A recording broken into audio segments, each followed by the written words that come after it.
Hey, what's going on, everyone?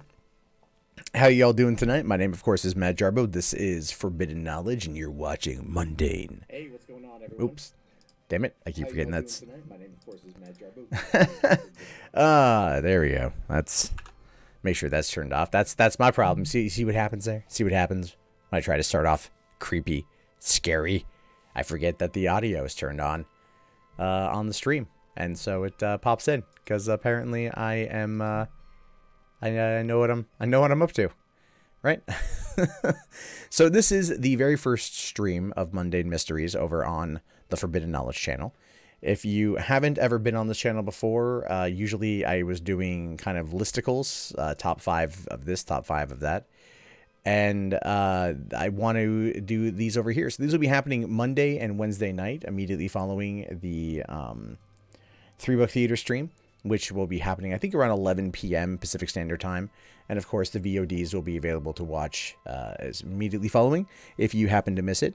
Of course, I do want you guys to get in on the action. And so tonight, with this particular thing, we are going to be looking at a story coming from Wikipedia. Will be pretty much the main source going forward. It is the Grimes sisters. And it's definitely going to be an interesting one. This is a very famous case. Figured we would take a crack at it, take a stab, see what pops up, see what falls out of the tree, and hopefully kind of solve it. I'm not gonna sit there and say we are, but you never know. You never know what's gonna happen on a Mundane Mystery stream if we get ourselves in a situation where someone cracks the case, solves a murder, saves a life. That could be you. That is part of the interactive nature, at least what I hope to be the interactive nature of the stream.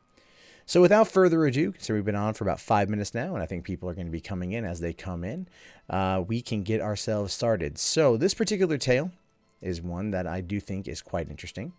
The murder of the Grimes sisters happened back in 1956. Long time ago. 52 years. Well, 51 and about a half years since these two women went missing from Cook County in Chicago, Illinois.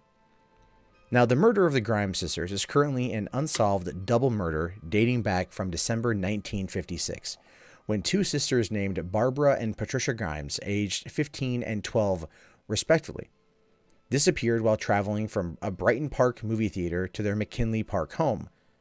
Their disappearance initiated one of the biggest missing persons investigations in the history of Chicago. The girls' nude bodies were discovered alongside a deserted road in Willow Springs on January 22nd, 1957. So they were found nude, dead, roughly a month later in Willow Springs. Now, although the sisters' autopsy reports conclude that the two girls had been murdered within 5 hours of their last confirmed sighting, and that both girls had died of a secondary shock, numerous individuals attested to having seen the girls alive in the weeks between December 28th and the subsequent discovery of their bodies. Now, that's interesting, because if the autopsy report said that they saw them, or that they were murdered within 5 hours of their last confirmed sighting, which would have been this Brighton Park movie theater, then how did people see them? How were people able to have that? That's my question. I find it to be always interesting when these kind of things happen, where you don't quite know if what you're seeing is real, if what you're seeing is fake. People's mind plays tricks on them all the time in this regard, right? It always happens. Miss Scarlet Hall in the hall with the lead pipe. Yeah, that's exactly. It's a game of Clue. I don't know about you, but I have a raging Clue right now. So, the murder of the Grimes sisters has been described by authors as a crime which shattered the innocence of Chicago. The case is also acknowledged as one of the most labor-intensive missing persons and murder investigations in Cook County, and remains one of Chicago's most infamous cold cases. Now, that's a pretty bold claim coming out of Chicago, isn't it? Right? One of Chicago's most infamous cold cases is a double homicide of a 12-year-old and a 15-year-old. Don't get me wrong. Horrible across the board. Absolutely horrible across the board. But kind of weird, is it not? That's what it's being described as here. Now, let's take a look here at the disappearance, because I feel this will give us a good idea of what we're working with here. I like the thing there. Chicago is never innocent. I completely agree. Chicago is never innocent. There's always something horrible happening there. Now, on December 28th, 1956, 2 of the 7 children born to Joseph and Loretta Grimes, sisters Barbara, 15, and Patricia, 12, opted to view a screening of the Elvis Presley film Love Me Tender at a Brighton theater. Both girls have been described as being inseparable sisters and attentive students at Thomas Kelly High School and St. Maurice High Schools they respectively attended. They are also known to have been devoted fans of Elvis Presley. This particular occasion was the 11th time the girls had viewed this particular film of Presley's, and the sisters are known to have left the residency at approximately 7:30 p.m., having promised their mother they would be home before midnight. Now let's look at that for a second. They had apparently a big thing for Elvis Presley, and let's be fair, who doesn't have a big thing for Elvis Presley? But this was their 11th time these girls had seen this particular film, and I'm going to just go on a limb and assume that this is the 11th time these girls have seen this movie at Brighton Theater, right? At a Brighton Theater, which means that someone there, employees there, would recognize them, right? One of the things, I have 14 years experience working in movie theaters. You get to know your regulars. You get to know why people come in. You get to know who these people are. So it makes me really wonder if somebody there knew who they were. If somebody there knew that they were a big fan and had been watching them for quite some time, 11 times to come see a particular movie. People are going to know who you are. Now, the Brighton Theater was located approximately 1.5 miles away from the girls' McKinley Park home, and Barbara and Patricia are presumed to have had approximately $2.50 in their possession at the time that they left their home, with Barbara having been instructed to keep 50 cents of this money in the zipper of her wallet should the 2 girls opt to view the second screening of the film scheduled to be broadcast at the theater that evening. Wow, you gotta love that the movie theater tickets were 25 cents 52 years ago. Really goes to show you. Really goes to show you. That's how far things have come. But then again, I mean, these girls had seen it so many times. Their parents basically were like anticipating them to have been gone for multiple hours to see this movie. It is unknown how the sisters actually traveled to the Brighton Theater on this particular date, although they had invariably either walked or traveled by bus to the destination on previous screenings. Well, it's only 1.5 miles away, right? It's only 1.5 miles away. It's not very far. That's a walk. I mean, you think 1.5 miles for a 15-year-old and a 12-year-old, it's really not that bad. You're talking maybe a 30-minute walk, and that's if they're going slow. But if they were going to see Love Me Tender by Elvis Presley and they wanted to come and they wanted to enjoy this, they probably had a bit of a spring in their step, at least on the way there. That's at least what I'm taking from this. The girls were obviously hormonal at that age, post-puberty, at least Barbara. Patricia might have been hitting it there. I'm just merely pointing out that the attraction to Elvis Presley might have gotten them there a little bit faster. I mean, look at the Beatles craze from the 1960s. You guys know what I'm talking about. Now, a school friend of Patricia Grimes named Dorothy Weinert would later inform investigators that she had been seated behind the girls with her own younger sister during the film, although Weinert and her sister had left the theater at the intermission of the double feature screened at the Brighton Theater that night. At approximately 9:30 p.m., as they had done so, Dorothy saw the Grimes sisters queuing to purchase popcorn. The 2 had seemed in good spirits, and neither Weinert's sister noticed anything untoward in their demeanor. Probably, of course not. They're there to see a double feature. They are there to enjoy the movie. They are there to get popcorn to go back in. I mean, at that point, the kids are just going to be there to have a good time. Right? Now, I see the comment there about the fact that the walk was late at night was the issue. I'm not disagreeing. If the movie was going to be screened again at 9:30 p.m., Love Me Tender, let's take a quick look here at Love Me Tender on Wikipedia to see. So the movie came out a month before they disappeared. Let's see, the movie itself is 89 minutes long, so let's round it to an even 90 minutes, which would mean that the movie itself, here we go, wouldn't end until 11 p.m. And then at 11 p.m. in December in Chicago, these girls would have had to get themselves home. I'm not too sure that buses ran that late in 1956 Chicago. I don't know. Don't quote me on that. But I find that to be a little bit odd, don't you? The parents letting a 15-year-old and a 12-year-old go out on that particular day. Well, what day of the week was this? Let's find out. Because I always like to bring up the day of the week. Okay, it was a Friday. It was a Friday. That makes a little bit more sense. The parents, it's a Friday. You don't have school. Obviously, this is one of those situations where they allowed them to go to this double feature and not worry about it as much. But it still is a little bit odd that December 28th, 1956, what was the weather like? Let's see. Weather in Chicago, December 28th, 1956. Let's take a look here. I don't know if this will tell me. Well, let's see. What day? Okay, let's find out when you were born. Okay, December.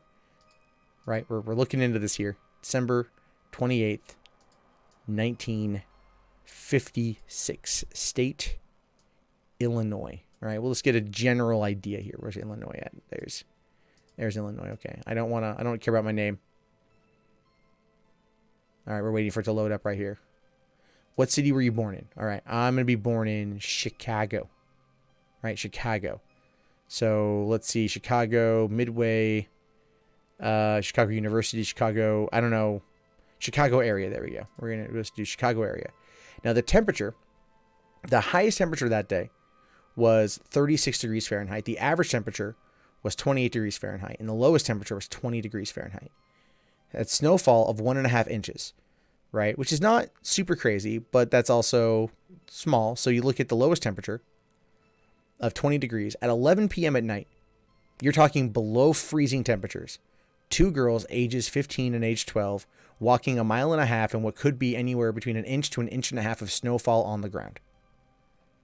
That just seems dangerous to me, right? That just seems really, really, really, really dangerous to me. But then again, I'm, just a person kind of speculating about what might have happened. I want to know the relevant details about what could have been the settings of that evening. Now, both sisters stayed for the second viewing of Love Me Tender, thus meaning they would be expected to return home at approximately 11:45 p.m. That is true. When the girls had not arrived home by midnight, their mother Loretta sent their older sister Teresa and brother Joey to wait by the bus stop located closest to the family home for their arrival. Okay, so there was a bus stop there. So they weren't walking the 1.5 miles, but still, we're talking below freezing temperatures. Right. And granted, they grew up in Chicago. Chicago is a cold place, the windy city. I get it. But still, I feel like that's just, they should have been there waiting for them sort of thing. But it was the 1950s. You kind of, maybe you left your doors unlocked. Maybe you thought the world was a bit safer than it is. I legitimately live in the forest. So I think I'm safe until I'm not, So you always got to be prepared. Right. Now, after three successful buses had driven by without either girl alighting at the designated stop, both siblings returned home. Now, obviously, the buses were running really late on a Friday night. I don't know if that was a standard thing or whatever, but I guess maybe they ran 24/7 back then. Having by this stage already unsuccessfully contacted the girls' friends in hopes of the daughters may be at one of those addresses. Upon seeing the return of Teresa and Joey to the family home without their sisters, Loretta Grimes filed a missing persons report for their daughters with the Chicago Police Department at 2:15 a.m. So they waited a couple hours before filing, and I get that. They're making their calls or asking around. Makes sense. Now, the disappearance of Barbara and Patricia Grimes had sparked one of the biggest missing persons cases in the history of Cook County. A citywide search for the sisters was immediately initiated, and hundreds of police officers would subsequently be assigned full-time to the search for the missing sisters. Now, that has a lot to say about the fact that you have two missing white girls in Chicago in the 1950s, and it kind of shuts down everything. There's this article on Something Awful about cases where young white women have basically stopped the world. And this is one of those times where I kind of feel it's very similar. You would hope there would be similar responses every time somebody goes missing. Maybe back in the 50s they had more manpower to do so, but nowadays I feel like they just don't. Now the officers from the Cook County would be assisted by colleagues from surrounding suburbs, and a task force devoted solely to locating the sisters was formed. Look, I'm not trying to downplay these girls and downplay their disappearance and ultimately their murder a month later.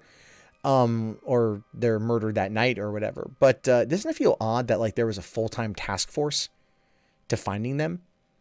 I mean, like I feel that's very weird. Like I feel like that's one of those things where there was, there's again, I'm just kind of odd. I just find it to be a little bit odd that they would bring in people full time, a task force full time, for two missing girls that don't seem to be of any kind of significant, ancestry. And maybe I'm just being a bit of a dick, and I get that, but I'm still asking these questions. To me, that just feels weird.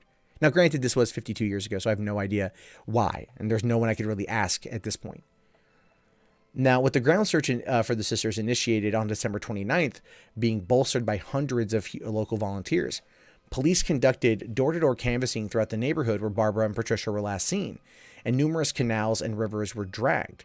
In addition, more than 15,000 flyers were distributed to local homes, and parishioners of the church the sisters attended offered a $1,000 reward for information leading to their whereabouts.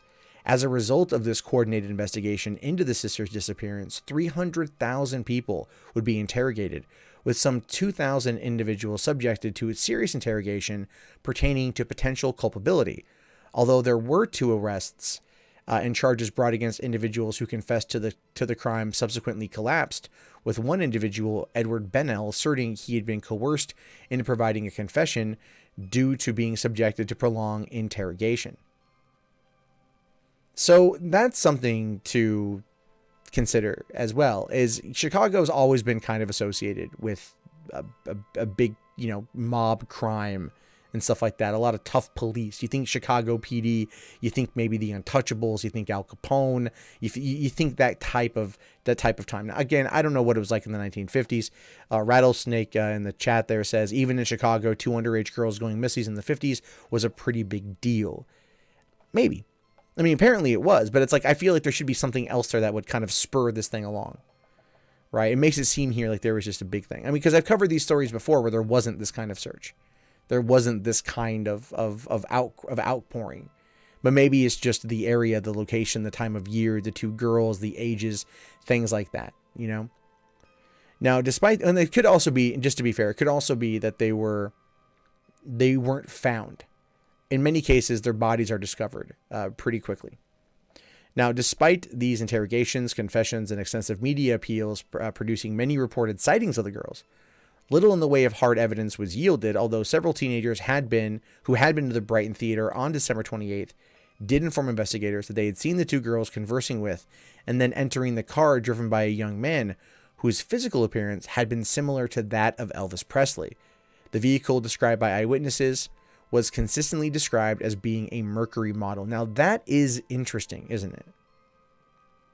That is interesting because I think that having, if the 11th time seeing this movie, clearly there was an infatuation, right, with Elvis Presley. And if there was a guy at the theater that happened to come across a 15-year-old and a 12-year-old and was like, hey, ladies, and ended up talking to them, and they thought he looked similar to Elvis, and he offered him a ride home because it was below freezing temperature.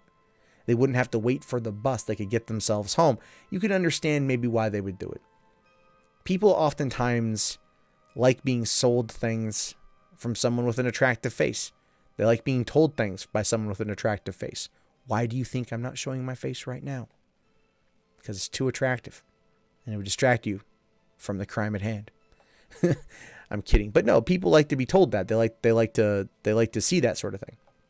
attractive people. So that could have been what coerced them into it. I don't think he would have rolled up in a Mercury model, a vehicle with tinted windows and free candy scrawled on the sign while wearing a pedo bear mask.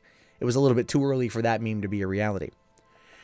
Now, prior to the implementation of the task force, and against vehement protestations to the contrary from the girls' parents, several investigators initially assigned to the case theorized that the sisters may have run away from home or be voluntarily staying with boyfriends.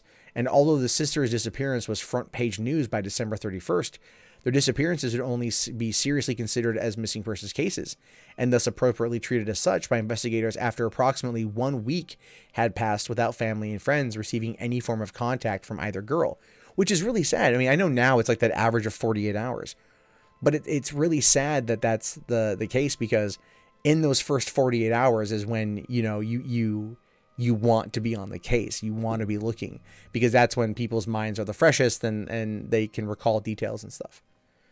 So, it's very interesting that they wanted to wait a whole week. I find that to be a little bit, things have changed since then, obviously, but still. So, it says here, nonetheless, the extensive media appeals were conducted, imploring both sisters to return home and for any eyewitness to contact police.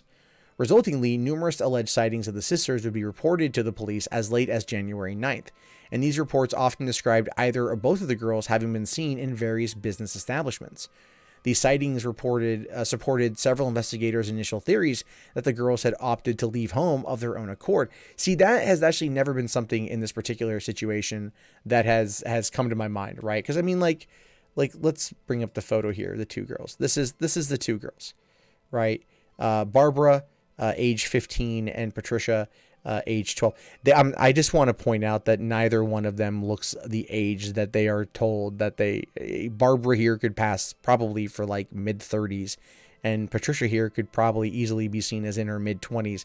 So unless I'm completely looking at this image wrong, I find that to be a thing. But this is the thing. These are the girls, roughly what they looked like around the time. And so it gives you an idea of who people are looking for. And they have distinct enough faces, right? Especially Barbara here. She has a distinct enough face to where it would be something, if it's printed in the paper, if it's front page news, thousands of people are looking, a 24/7 devoted task force.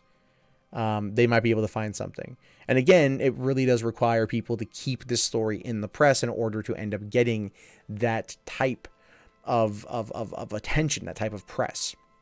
So that's just something to consider right there. Now, theories also abounded that the sisters may have possibly traveled to Nashville, Tennessee to see Elvis Presley in concert, or that the sisters had simply left their home of their own volition as a means of emulating Presley's lifestyle. Now, again, that's a weird theory. And it all goes back to Elvis Presley here, doesn't it? It really does go back to Presley, because their 11th time seeing Love Me Tender. Obvious they had an infatuation with him, probably more Barbara than Patricia, but Patricia and what was like the BFF to her sister and probably liked the movie but went along as well, whereas Barbara, who would be further along in her adolescent development, would be probably coming at it from a little bit different of a place. But maybe I don't quite see them running away in December with only $2.50 in their pocket doesn't make a lick of sense. Right? It's 20 degrees outside. It's cold. There's an inch to inch and a half of snow on the ground. You have no vehicle. Where would you even remotely be going? I mean, granted, we know where this sort of ends up, but I just feel like the investigators were trying to kind of come to a conclusion versus actually trying to solve the case. I think they just wanted to kind of explain it away because there was so much that they were trying to do. They probably realized they couldn't sustain it forever, and they thought this was probably more based upon the theories they had been told, based on the sightings they had been told about, that there probably wasn't a great deal of information to go on, and they thought this was maybe what to be expected. So that's an idea. Now, in the event their daughters had actually been kidnapped, Loretta Grimes publicly pleaded, "If someone is holding them, please let the girls call me. I'll forgive them from the bottom of my heart." Forgive them for what? That's like victim blaming 101 right there. Please let my girls call me. I'll forgive them for what they did. For being kidnapped? right? Like, not really, not really their fault in that particular case there. I understand where she's coming from. I get what Loretta Grimes is trying to state, but at the same time, that comes across as some serious victim blaming. Now, on January 19th, 1957, an official statement was issued from Presley's Graceland estate. This televised statement read, "If you are good Presley fans, you'll go home and ease your mother's worries." Presley is also known to have made a direct radio plea to the Grimes sisters, imploring the sisters to return home to their mother. Now, that to me is a class act from Presley. That's a class act from Presley. It's like, you know, I mean, just imagine being that kind of celebrity. You find out that, you know, two of your fans who have gone and seen the your movie 11 times and they disappear. They're huge fans, you know, and speculation is they've wanted to come see you. Maybe they're paying attention. It's good on him. Rattlesnake, their parents had given them an additional 50 cents. He says here, maybe they weren't supposed to watch the second movie. And, so that's the whole thing is, they were actually allowed to watch the second movie. They were giving an additional 50 cents, in order to watch it. STFU, I'm Shelly, saying here, I don't think she's talking about her daughters. That's entirely, that's an astute point. I think you're correct there. I think I just misread it. That's on me. She'll forgive whoever's holding them. That makes more sense. I agree. I think you're right. I was wrong on that one. I completely agree. That was my bad. So this is why I do it in front of a live audience. So if I get the wrong theory, they can call me out in the chat. This is why this is a team effort, guys. This is a team play here. Now, on January 22nd, 1957, following a rapid thaw of recent snowfall, the construction worker named Leonard Prescott spotted what he later described as 3 flesh-colored things behind a guardrail as he drove along a rural country road named German Church Road, approximately 200 feet east of County Line Road in unincorporated Willow Springs. Initially unsure of the origin of what he had seen and believing the forms may have been mannequins, Prescott later returned to the site with his wife, Marie, who herself fainted upon taking a closer look at what her husband had earlier seen. The mannequins were actually the nude, frozen bodies of the Grimes girls, and the Prescotts immediately reported their findings to the Willow Springs Police Department. Now, that has got to be a tragic affair beyond all belief. You know, because you're driving along, a country road, a rural country road, and the snow is thawed, and you look over and you see what appears to be some kind of like, maybe a body looking type thing. And I think to an extent we all maybe have seen something like that. Like you see a piece of trash on the other side of a guardrail, or you see what appears to be like a rolled up body in something, or what could be a body shape on the side of the road, and you wonder, you just wonder, is that somebody? Is that a thing? Is that a person? Should I go and I look? Should I just keep on with my day and hope that it's nothing? I mean, I've seen this multiple times. And I've gone and I've looked multiple times, and thankfully it's never been anything. But just imagine the shock and the horror of coming across the bodies of 2 young girls, naked and frozen, who'd been missing for nearly a month. That would just mess me up. That would mess me up in a heartbeat. Now, the girls' bodies lay upon a flat horizontal section of a snow-covered ground directly behind the guardrail, which extended for just 10 feet before the incline of the embankment of a creek simply known as Devil's Creek. Barbara Grimes lay on her side, with her legs drawn slightly up towards her torso.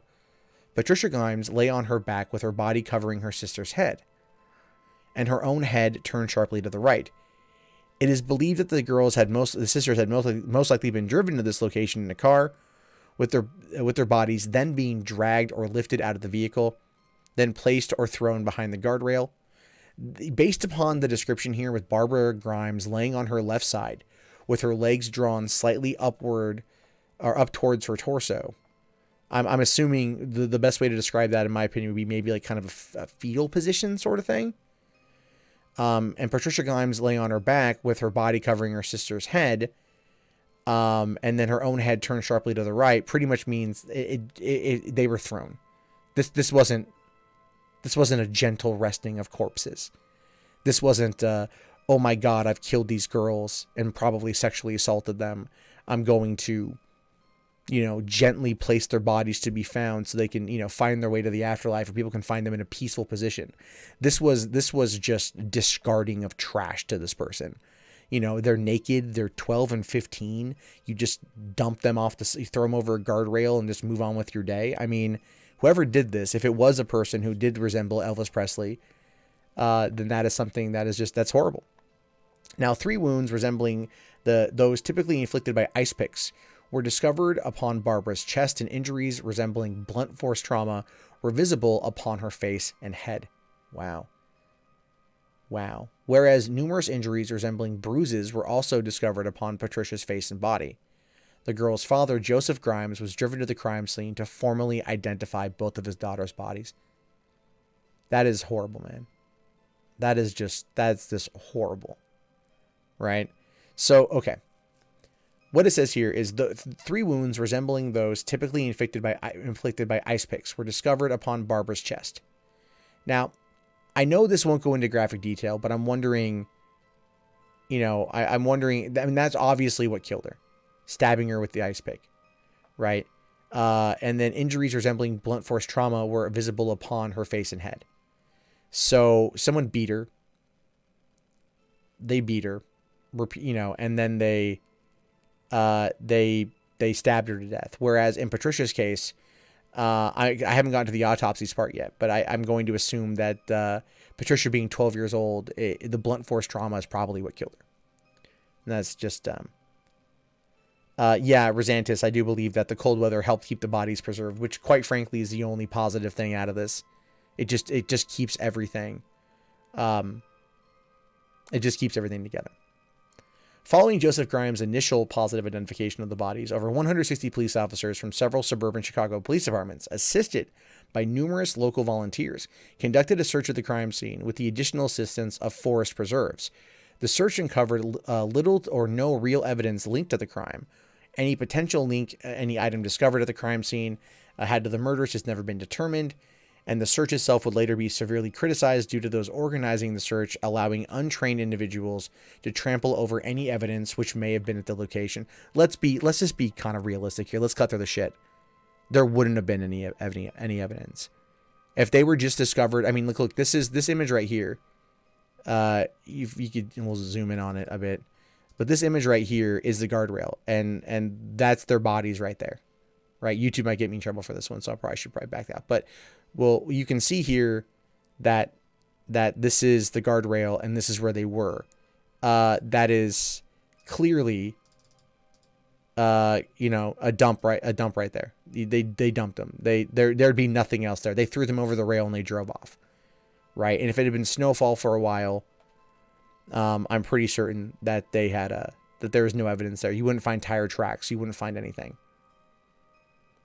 But I can see why people would be critical of that. But I'm not too sure. Now let's talk about the autopsies. The autopsies were performed the following day. These autopsies would be performed by 3 experienced forensic pathologists who, following a 5-hour examination of the body, were unable to reach agreement on either date or cause of death. Now that's interesting because earlier it says here, up here it says that the autopsies reports concluded the girls had been murdered within 5 hours of their last confirmed sighting. This kind of blows that out of the water, right? Maybe they explain it here, but these experts did determine via an examination of the sister's stomach's contents. Oh, okay, there we go. Which contained approximate proportions of the last known meal and subsequent snack the sisters had eaten on the evening of December 28th. That both sisters had died most likely within approximately 5 hours. Okay, so there's that. Of the time they had last been seen alive. So when they opened up their stomach, they discovered popcorn and maybe candy, right? And that was their last meal. Now, as a person who worked in a movie theater for 14 years, that is a horrible last meal. So thus affixing that the most likely time of death occurred in each instance would happen either late evening of December 28th or early morning of December 29th. So at 9:30 p.m., they were spotted at the concession stand buying popcorn for an 89-minute presentation of Love Me Tender. Now, the way people consume snacks in movies, and this is true, is when if it's action or comedy or whatever, they eat more, they eat faster. It's just a psychological response. And as a result of that, if they finished all their popcorn, we can assume that probably by about, let's say 10:30 p.m. Let's say 10:30 p.m. would be about the time that they finished. I would argue about 10:30 p.m. This is just me speculating, obviously, but I would say about 10:30 p.m. is when they finished eating popcorn, which would mean if it happened within about 5 hours, you're talking 3:30 in the morning at the very latest, that they were dead. So whoever the Elvis Presley person was who drove the Mercury within 5 hours, not even that, within 4 hours, roughly, would have already committed a double homicide. So the cause of death in each case was ruled as being a combination of shock and exposure, although each pathologist reached a conclusion via a process of elimination of other causes. In addition, these experts concluded that many of the wounds discovered upon the girls' bodies had most likely been inflicted by rodents, with the actual puncture wounds having been inflicted after death. Oh, okay, so I was wrong about that. But that's interesting, isn't it? Okay, so why would he stab her after she was dead? And if it was a combination of shock and exposure, now, how long had they been out there? Right? Okay, so let's just kind of go back a second here. Let's analyze this a little bit. This is okay. So Barbara's body was found on the ground first. Patricia on top of her. Patricia's body covering her head. Barbara's body is what had the puncture wounds from the ice pick in the chest, as well as bruising and other things, blunt force trauma in the face. But many of the wounds discovered were from rodents, and the actual puncture wounds having been inflicted after death. So if they were killed within 5 hours of eating popcorn, so anywhere between, let's say anywhere between 3 to 5 o'clock in the morning. Okay. Late thing there. 3 to 4 o'clock in the morning. With the temperature the way that it was, I could see that killing them, but it's like the shock. I wonder if it's from the beatings. It just beat them. Now, obviously, no obviously fatal wounds were discovered upon either girl's body, and toxicology reports revealed that neither girl had been drunk, drugged, or poisoned prior to her death. No items of the sisters' clothing were ever found, although their bodies were described by pathologists as being markedly clean. Interesting. Now that's interesting. Wiping away all evidence, wiping away physical evidence. I wonder, okay, so that's interesting there. The autopsies would also discover that Barbara Grimes had likely engaged in sexual intercourse, either consensually or unconsensually, around the time of her death. Yeah, I kind of figured her being naked, there probably was a rape. Although no evidence of forcible molestation was found. Okay. So probably no fighting it off or whatever. Maybe she was already unconscious at the time. Because it does feel like they beat them into submission is what I feel like happened.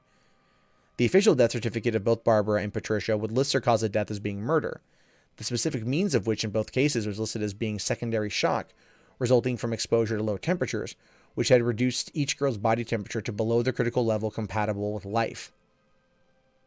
Okay, so let's kind of just take a look at that for a second, right? Before we go into this any further. So the bodies were described as being markedly clean. So they were clean. And the girls died from shock and exposure to low temperatures that had reduced their body temperature enough to not maintain a critical level compatible with life. Now, looking at the weather at the time, being December 28th, 1956, being 20 degrees at the low temperature of that particular night. So about the time they, would have died remotely would have been around that time. One could argue that they were dumped outside in that particular context. But being markedly clean says to me, and again, speculation, but it says to me that ultimately what we're seeing here is we're seeing a person that took their time with this a little bit. And I'm wondering if that shock exposure came not from the outside elements, but a tub filled with ice water. I know that's an odd thing to make, right? Like, I know it's kind of an odd theory, but that's kind of what I'm going with here, because they were, I mean, granted, the frozen, the frozen nature of everything up until when they were discovered could have also preserved the body, which we also previously discussed. But I don't know. I keep thinking that there's something to do here with a tub. I keep thinking a tub. Or okay, there's a comment there about a meat packing freezer. Melting snow would have maybe taken away the grime on them. I'm going to disagree with that, because it may have taken. It wouldn't wipe away all the grime. There would be dirt. There would be frostbite. You know, I mean, there would be exposure if they were out there for a long period of time.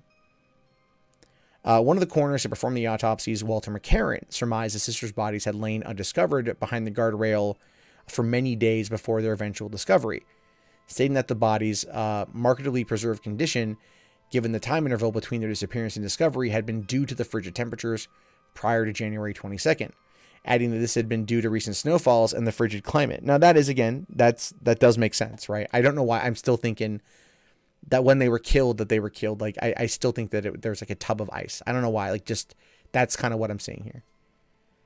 Like, I don't have any other reason to back that up, but that's just kind of where I'm going with this one.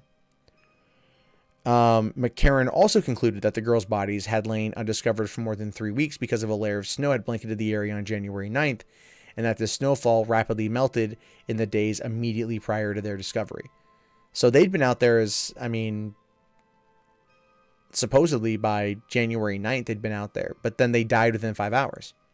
So somebody stored them somewhere, right? And the ice picks wounds were inflicted after death on Barbara. So the idea about maybe a meat packing freezer makes sense, but then you would get freezer burn. Even being in there for a couple of weeks, they'd have to wrap them up in something in order to keep them from being impacted by the elements.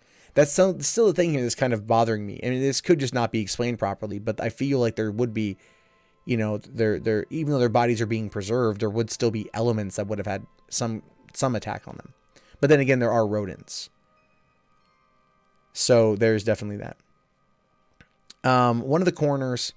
Okay, no, we already did that one. Despite the official conclusions, the chief investigator for Cook County Coroner's Office, Harry Gloss, disagreed with the official time of death, later stating to the media that there had been numerous marks of violence on this girl's faces, strongly indicative of their being recipients of violence as opposed to post-mortem rodent infestation. That does make more sense to me, honestly. Gloss also contended that a thin layer of ice found encrusted upon the sisters' bodies indicated that they had mostly been alive until at least January 7th, since only after that date would there have been enough sufficient snowfall to react with the girls' natural body heat in such a climate and thus create a layer of ice discovered upon their nude bodies in this location. Gloss contended this fact proved the bodies had been warm when their bodies had been disposed beside German Church Road, since only after January 7th had there been sufficient snow to create such an ice layer upon and around their bodies. But how would that explain when they looked into their stomach and they saw the contents of their stomach that they found items that were what they'd eaten at the theater? Now, this is kind of a thing I might have posited earlier on, right? I might have posited this a little bit earlier on, where I said, you know, they went to the theater. Maybe somebody at the theater recognized them. Maybe somebody at the theater talked to them. Maybe somebody at the theater was involved, is what I was kind of getting at. That's kind of what I was thinking. Now, again, I don't know, but if they've been going 11 times, that means that they probably would have talked to ushers, concession staff, ticket takers, maybe a projectionist, maybe a manager. Did anyone there drive a Mercury? Anyone there look a little bit like Elvis Presley? Did anyone there act weird after they went disappeared? Did anyone there take extra popcorn home? Because movie theaters generally tend to throw out popcorn So what if somebody in theater employees oftentimes bring it home? So I'm just popping out a theory. In addition to these facts, Gloss also stated both girls had been subjected to sexual assaults throughout their period of captivity, adding that the autopsy conducted upon Patricia Grimes had discovered semen within the vaginal fluid swath from her body, and that curdled milk had also been found in their stomach. Okay. When she is not known to have drunk milk either at her home or at the cinema on the evening of December 28th. So someone gave him milk, and then Patricia Grimes, the 12-year-old, had in fact been sexually assaulted, which is completely terrible. Official controversies. The chief investigator for the Cook County's coroner's office, Harry Gloss, strongly believed an official suspect in the case named Edward Bedwell had been the individual who committed the sisters' murders. Gloss asserted the wound marks noted upon the girls' bodies and their autopsies had neither been adequately investigated or considered. Which, according to this, it kind of makes sense. You know, they said there was a passing reference to like the ice pick in the body. You know, the ice pick wounds. Oh, they happened post-mortem. Well, that's something, right? Now, Gloss would also further assert his opinion the wounding and assault marks had been evidence that the sisters had been beaten prior to their murder, and in tandem with the evidence of sexual activity, were thus in line with the claims Edward Bedwell provided to investigators in his January 1957 interrogations. Harry Gloss would also claim that official investigators had been refusing to disclose these and potentially other lurid details about the case due to a possible desire to protect the girls' reputations and or spare their mother's feelings. Now that does make sense. I get that. I do get that. Like there are certain elements of a case, you know, you don't want to sit there and say, look, these two girls were murdered, brutally murdered. You know, you want to sit there and be like, look, you know, you don't want to create a panic for one. I get that. And two, you know, putting the case out there like, oh, the memory of these two girls is now going to be like they were found naked, thrown over a guardrail, discarded like trash, beaten, stabbed, and raped. And they found, you know, semen inside of the 12-year-old. Like, you know, those details, while fascinating, and I think to certain types of sleuths out there would be relevant to the facts at hand. I would argue back in 1956, that kind of thing would be frowned upon. Whereas nowadays we would find this kind of stuff out on, you know, IDTV and things like that. So it's something to consider. So similar allegations would be repeated in years later by others, some who claim to have both seen the original case files and have interviewed the numerous McKinley Park residents who alleged both girls had been in the habit of spending free time outside bars on 36th Street and Archer Avenue, where they regularly persuaded older men to purchase alcoholic drinks inside these premises and deliver the drinks to them outside the premises. Now, okay, that's interesting. There's numerous residents who said that the girls had a habit of hanging outside of a bar and trying to get a little bit soused. So maybe they, in some respects, they never actually saw the movie 11 times.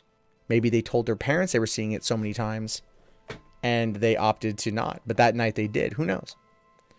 Despite Gloss's insistence that the pathologists had taken the girls off Madison Street and put them into respectability, investigators connected to the case continued to insist that there had been no evidence of either girl being disreputable or the recipient of extreme violence or sexual molestation prior to her death. Now, that's where you start kind of getting this battle of dueling pathologists, right? You go like, oh, this one's like, no, the evidence shows that there was this type of physical abuse and violence and obvious molestation. And the other ones are just like, nope. Well, then how the hell did they die? Ranger here says, do you think that since there's no mention of them being bound, were there two of them to contain, maybe there's more of, and there are two of them, maybe there's more than one killer. I would argue maybe, but at the same time, given that they were 12 and 15, if they were separated once they got to the location and locked into a room, they would be much easier to contain for one person. So that's an idea, but yeah, it could be two people.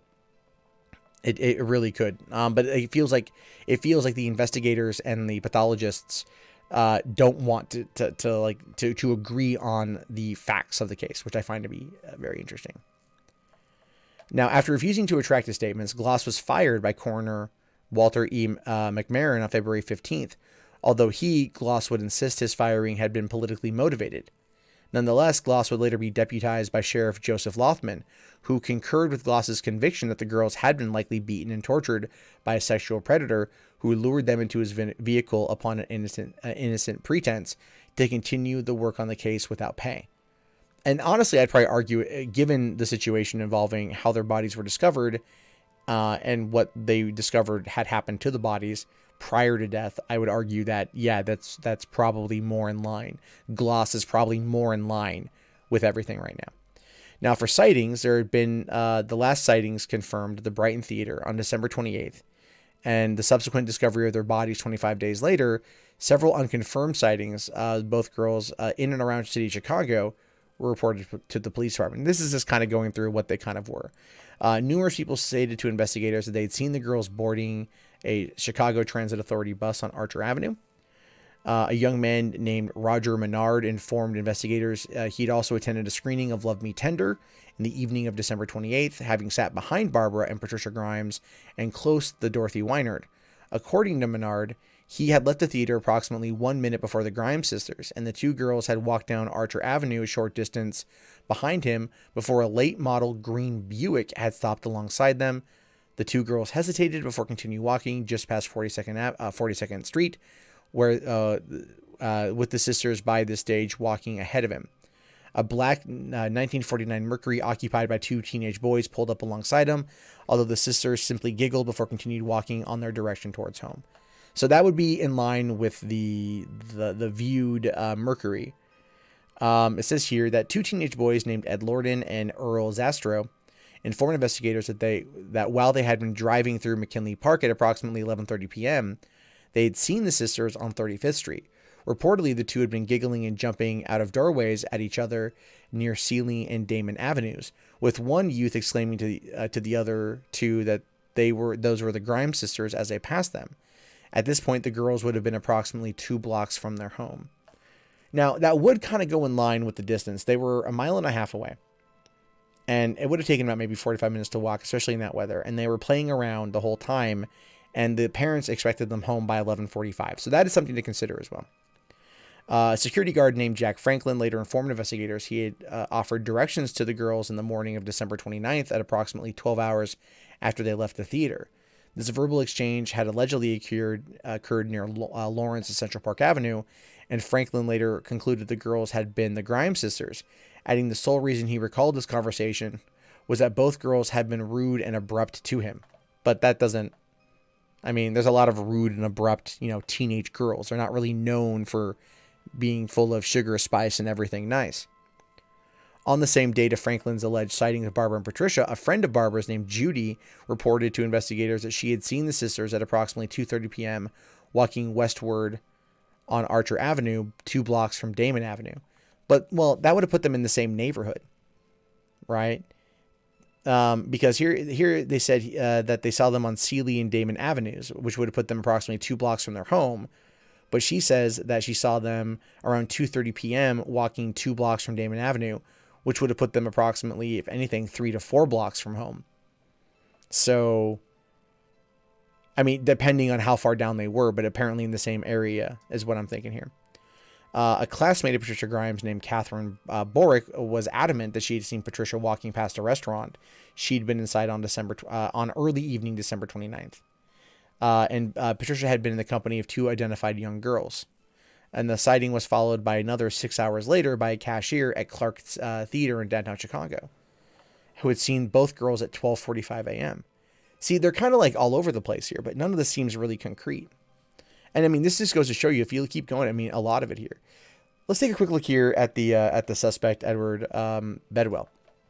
Now, it says Edward Lee Benny Bedwell was a 21-year-old semi-illiterate drifter originally from Tennessee, who'd been evicted from his family's East Garfield Park home in November 1956. And in the weeks preceding the Grimes sisters' murder, he had occasionally earned money by working part-time as a dishwasher in a Chicago Skid Row restaurant. Bedwell was a tall individual who had allegedly bore a strong resemblance to Elvis Presley. According to John and Minnie Duros, the owners of the restaurant, he and another young male had been at her premise in the company of two girls who physically resembled the Grimes sisters in the early morning of December 30th. Duros conveyed this information to police on January 24th. Bedwell was arrested thereafter and subjected to interrogation for 3 days. Wow. This must have been before the 48-hour hold. Initially, Bedwell was insisting that John and Minnie Duros and a patron named Renee Eccles were mistaken in their identification of the girls he had been in company with on December 30th. Although he was formally charged with the sisters' murders on January 27th, having signed a 14-page confession in which he claimed that he, Bedwell, and a 28-year-old accomplice, or acquaintance named William Cole Willingham, had been indeed the company of the Grimes sisters on December 30th, having also retained their company until January 7th, typically drinking in various West Madison Street Skid Row saloons. According to Bedwell, after several days in the girls' willing company, shortly after he and his companion had fed the sisters hot dogs, they had extensively beaten both girls before throwing their nude bodies into a snow-filled ditch when both sisters refused their sexual advances. That seems a little bit weird, doesn't it? I kind of feel like this particular confession was a bit coerced. Upon reading Bedwell's confession, Loretta Grimes was quoted as saying, "It's a lie, my girls wouldn't be on West Madison Street. They don't even know where it was." But that does kind of go in line a little bit with the rumors that were said earlier of the girls going to bars and trying to pressure men into buying them drinks and bringing them out. I mean, a 15-year-old girl might get themselves in that kind of situation, and her best friend, a 12-year-old sister, might be along simply for the ride. Again, it's one of those things, but it does feel like a forced confession to me. I do agree with Loretta Grimes here. Willingham admitted he'd been part of the company of Bedwell and the two girls in the early hours of December 30th, but denied the girls had been the Grimes sisters. He also emphatically denied any involvement in the murders. Bedwell himself would later recant the confession he had provided to the investigators, stating that he'd only provided a confession after being in custody for 4 days, in the mistaken belief that police would subsequently release him if he did so. They tell you that kind of shit. The cops don't have to tell you the truth in interrogations. Not one bit. And so that could have been, definitely been a lie. The autopsy reports upon both girls also supported Bedwell's recantation, as no alcohol or hot dogs were found in either victim's body or digestive systems, nor had the girls been beaten to death. Furthermore, Bedwell is also known to have clocked in at Ajax Consolidated Company, his place of employment, from 4:19 p.m. on December 28th, 1956 to 12:30 a.m. on December 29th, covering the time period of the sisters' most likely abduction, with further records confirming Bedwell had been working in Cicero on the date he claimed to have murdered them. On February 6th, he was freed on a $20,000 bond paid for by an individual from Champaign.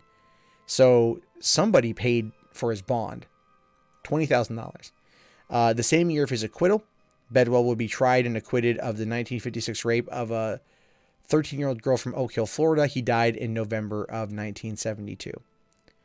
So the thing with that, though, is that same year, Bedwell had been accused of raping a 13-year-old girl in Florida and then made his way to Chicago and ended up in this situation. But it does appear that evidence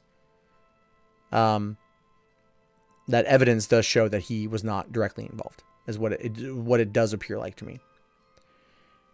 Now, it says here that there's a couple more guys here. It's Max Fleig was a 17-year-old suspect in the sisters' murders. Initially considered one of the prime suspects due to his age, he was protected by contemporary Illinois law, which prevented juveniles from subjection to polygraph tests.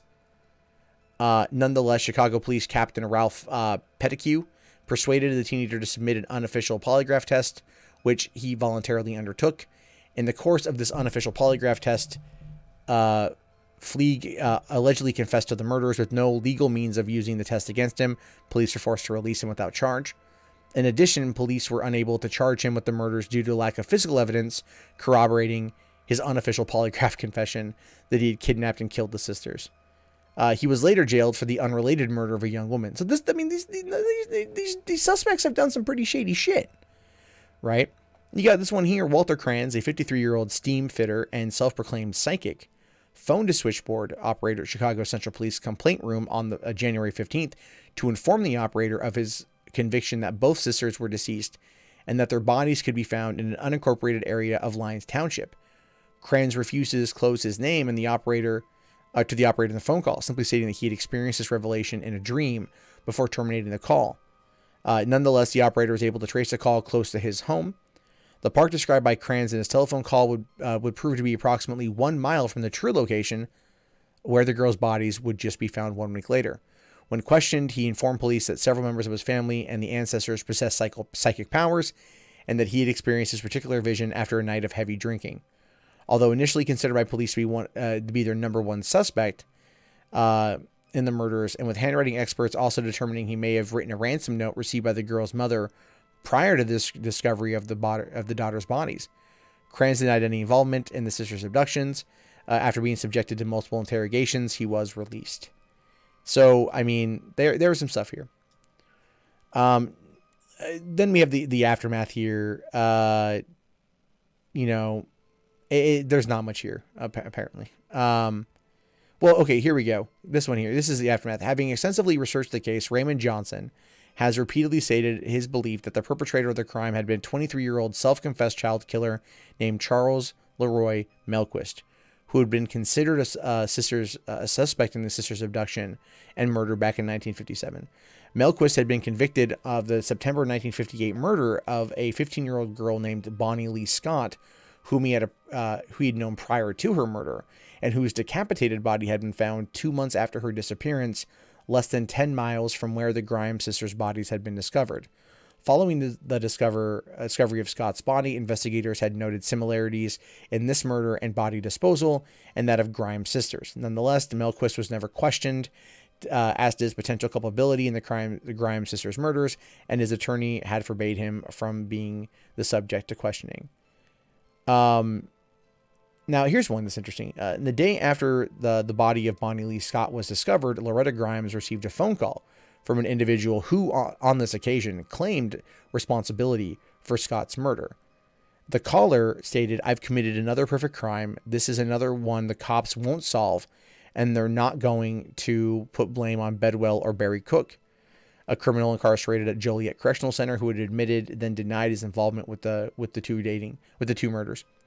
Loretta Grimes would remain adamant until her death that this caller had been the same individual who contacted her in 1957 and had revealed the deformity upon one of her daughter's feet, which had never been released to the press or public, stating, "I will never forget that voice." Charles Melquist was never charged with his alleged involvement with the deaths, and he died in 2010.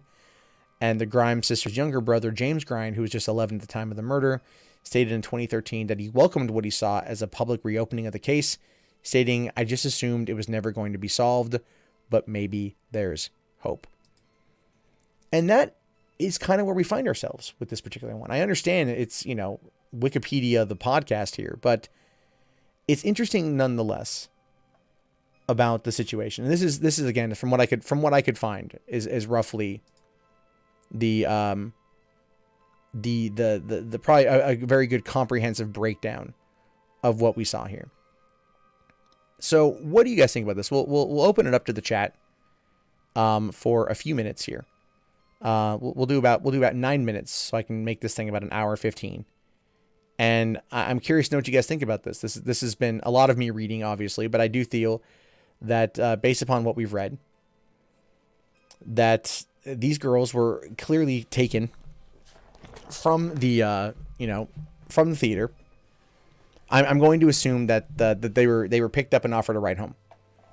I'm going to say that it was a patron in the theater. It's a double feature. They probably sat next to him or close to him. Barbara probably started talking to him. He offered them a ride home. Maybe it was a movie theater employee getting off work. I don't know. There was a ransom note mentioned earlier, Ranger, but it was never brought up in any real context. It was just one of those things where there might have been a note that was written, but ultimately it doesn't really tie into anything. So ultimately, that's what I'm thinking happened here, is they were picked up by someone. And again, it could have been a movie theater employee. They tend to hire younger age employees and whatnot, because it's disposable workforce. So it could end up being that scenario where they went with them. And like I said, they found their stomach contents, put them within 5 hours of what they ate at the theater. Popcorn is what I'm assuming. Maybe candy. But then again, they found no hot dogs, so they didn't eat hot dogs in the theater. So I can only ascertain that whoever had them, if they didn't die until January 7th, which is what Harry Gloss had ascertained, then the information here is inaccurate, and that whatever they found in their stomach was either not movie theater, snack bar accommodations, or it was. And then nobody ever wanted to go back and look to see whether or not, any movie theater employee was involved. Because that's what I keep going back to in my mind is like, is this, they might've been offered a ride home. They were taken, somewhere, obviously beaten, obviously sexually assaulted. And at no, and then they died from shock and exposure. And then dumped unceremoniously. And then at one point they were stabbed with an ice pick. I wonder why. RJ here asks, was it an off-duty cop? Maybe. Were there any police that had gone to the movie theater that night? Offer them a ride home. I mean, multiple witnesses see multiple things, right? So they see a bunch of different things. And, they place them in different parts around town. But then again, these two girls, they look, they got pretty distinct look about them. But then again, in the 1950s, it could have been like an average look. So it could have been, a Rattlesnake here says it could have been an off-duty neighborhood police officer everyone knew, which is why they accepted a ride, which is possible. But I keep going back to the movie theater. I do. I keep going back to the theater because, again, this is also me having worked at one for many years. And that is, you get to know your regulars. You get to know people who come in. Like that guy and that lady. You know who comes in for what, right? Like, oh, that's the woman that's came in to watch that Tyler Perry movie like 8 times. You get to know who comes in. The theater employees are relatively observant. Even if you don't believe it. And I'm wondering if that might have been a factor. If an ice pick was used maybe to drain blood. Well, it did say that the bodies were markedly clean. Right? Are markedly clean. But let's take a look here at the... Okay, but this just Googling what the definition of it means, just in case, you don't know, is markedly to an extent that is clearly noticeable, significantly, right? So these girls who had apparently been dumped for 3 weeks unceremoniously alongside a guardrail on an old rural country road would be covered by, there would be, there'd be dirt, there'd be grime, they'd be out there in sub-freezing temperatures, but yet their bodies were, to an extent that is clearly noticeable, significantly clean. That to me says that whoever killed them cleaned them, right? Probably to destroy evidence. But, if they found semen inside of Patricia, the 12-year-old, through a vaginal swab, they didn't get in there clear enough. But they were clearly cleaned, and then they were dumped. I think that's pretty accurate to say that. Ranger says, oh, Chicago mob, cliche of an ice pick. Maybe they thought the mob would be accused, like the girls stumbled into something they shouldn't have. I don't know if that would have been the case, but possibly. Maybe the girls saw an exchange go down. Maybe the girls happened to see, happened to see something. And they were grabbed and then they were killed, but they were still sexually assaulted. So it's kind of like, that's taking it a bit far, but I get you. I don't think they were kept on a hook. So, And it says, the cops even put up the search for a week. Well, it wasn't that the cop put up the search for a week. It was the cops were like, they didn't want it reported for a week. So it's kind of iffy in that regard. So I'm not too sure essentially what to make of all this, but I keep going back to, it was someone they knew or someone they were familiar with. Someone, like an officer, someone like a ticket taker at a theater. That's kind of where I'm at. Or someone who was a drifter. Someone they might have seen something they shouldn't have seen. They might have seen a few things. And, that might have been, that might have been what got it down. So, at the end of the day, this happened 52 years ago, almost. And this is a murder that will never be solved. But it gives us it makes us always remember that we need to be aware of our surroundings at all time. And, at least we're in the age now of the cell phone and, ride sharing apps, if the very least. So a lot of these crimes from back in the day, these unsolved murders from back in the day, are obviously a big part of the problem here. So I'm going to definitely wrap this thing up. But before I wrap it up, I just want to do a quick plug for the people here that are watching. If you'd like to help support the channel as I go forward with these things, you could help out. The best right now would be through Patreon. I just posted a new thing tonight. I don't know. It didn't go through, unfortunately. But it's essentially going to be a mundane mystery perk that should be up here. I don't know why it's not. That will be getting people access on the on the Discord. You get access to that. We will be doing a stream with that will be Patron only. So if you guys want to get in on the action, we'll be doing it voice chat. I'll stream it. We'll talk about it, and you guys can get in on the action, and we can have discussions about a case. And that is currently what's going on with that right now. So if you want to help out, that's an awesome thing. If not, it's all good. I'll be back again on Wednesday night at 11 p.m. directly following the $3 Theater stream. So we do this on Mondays and Wednesdays at 11 p.m. Pacific Standard Time. And if you ever miss an episode, you can always check it out VOD on youtube.com/Forbidden Knowledge 2. And thank you guys very much for watching Mundane Mysteries. If you haven't already joined into the Discord, that would be a good place to go hang out if you want to chit chat afterward. I'll be in there for a bit. I will talk to you guys later. Have yourself a fantastic night and peace out.